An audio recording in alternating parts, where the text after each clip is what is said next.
ചരിത്രപ്രസിദ്ധമായ മുഅ്തത്ത് യുദ്ധത്തിൽ റസൂലുള്ളാഹി സ്വല്ലല്ലാഹു അലൈഹി വസല്ലം അത് ആദ്യമായി പതാക കൊടുത്തേൽപ്പിച്ച സെയ്ദ് ഇബ്നു ഹാരിസത്ത് റളിയല്ലാഹു തആല അൻഹുവിന്റെ ഖബറിന്റെ സമീപത്താണ് നമ്മളുള്ളത്.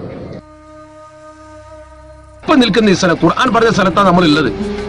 മദീന, മദീനയിലെ വെള്ളം ഇതാ. ഈ വെള്ളം കിട്ടുന്ന സ്ഥലത്ത് അദ്ദേഹം എത്തി.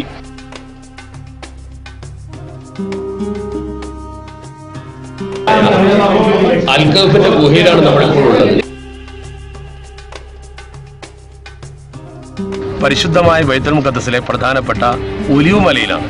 അൽ ഹിജാസ് ടൂർസ് ആൻഡ് ട്രാവൽസിന്റെ ആഭിമുഖ്യത്തിൽ ഫലസ്തീൻ ട്രിപ്പാണ് വന്നിരിക്കുന്നത്. ഹിബ്രോണിലാണ്. ഇബ്രാഹിം നബി അലൈഹി സ്വലാത്തു വസ്സലാമിന്റെ പേരിലുള്ള ഫലസ്തീനിലെ ഒരു നഗരമാണ്. മഹാനായ ഇബ്രാഹിം നബി അലൈഹി സ്വലാത്തു വസ്സലാമിന്റെ ഖബറാണ് നമ്മൾ സന്ദർശിച്ചത്. അതോടൊപ്പം റസൂലുള്ളാഹി സ്വല്ലല്ലാഹു അലൈഹി വസല്ലം തങ്ങളുടെ ഒരു കാലടിയും ഇവിടെയുണ്ട്. യൂനുസ് നബി അലൈഹി സ്വലാത്തു വസ്സലാമിന്റെ മഖ്ബറയിലാണ് നമ്മളുള്ളത്. ഈ അണ്ടർഗ്രൗണ്ടിലുള്ള ഈ ഭാഗമാണ് പഴയ ബൈത്തുൽ മുഖദ്ദസ്. ഖുബ്ബത്തു സഖറയിലാണ് ഇപ്പോൾ എത്തിയിട്ടുള്ളത്. ഡോം ഓഫ് ദി റോക്ക് എന്നാണ് പറയുന്നത്. ഇവിടെ നിന്നാണ് റസൂലുള്ളാഹി സ്വല്ലല്ലാഹു അലൈഹി വസല്ലം തങ്ങൾ ആകാശാരോഹണം നടത്തിയത്.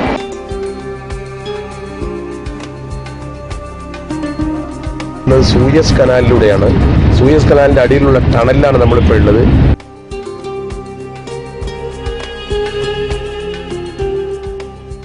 ഇമാം ഷാഫി തങ്ങൾ ദർസ് നടത്തി ജീവിച്ച സ്ഥലത്താണ് അദ്ദേഹത്തിന്റെ ഖബറുള്ളത്.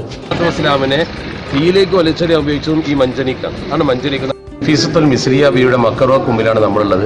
ഇവിടെ വെച്ചാണ് മൂസാ നബി അലൈഹി സ്വലാത്തു വസ്സലാമിന്റെ പ്രകാശം കണ്ടതും ഇവിടെ വന്നതും അള്ളാഹു പ്രവാചകത്വം നൽകിയതും. നൈൽ നദിയിലാണ് ഇപ്പോൾ നമ്മളുള്ളത്.